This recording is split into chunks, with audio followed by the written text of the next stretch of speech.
अहिल्यानगर जिल्ह्यातील संगमनेर येथे एका 6वीत शिकणाऱ्या विद्यार्थिनीवर ॲसिड हल्ला झालेला आहे.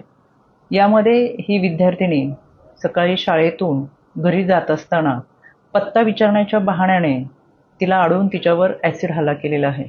यामध्ये नागरिकांनी तातडीने संबंधित मुलीला जंबूकर हॉस्पिटल, वडगाव पान येथे प्रथम उपचारासाठी दाखल केले. त्यानंतर लोणी येथील हॉस्पिटलमध्ये या मुलीला ॲडमिट करण्यात आले. सध्या मुलीची प्रकृती स्थिर असून तिने दिलेल्या जबाबानुसार आणि प्रत्यक्षदर्शी काही व्यक्ती होत्या त्यांच्या सांगण्यानुसार गुन्हा नोंद करण्यात आलेला आहे.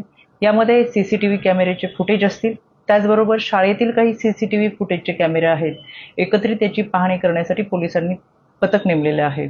यामध्ये आरोपीचा लवकरच तपास करावा यासाठी राज्य महिला आयोगाच्या वतीनं सूचना देण्यात आलेल्या आहेत. यामध्ये तपास अधिकारी प्रवीणजी साळुंके हे व त्यांची संपूर्ण टीम आरोपीच्या शोधासाठी रवाना झालेले आहेत.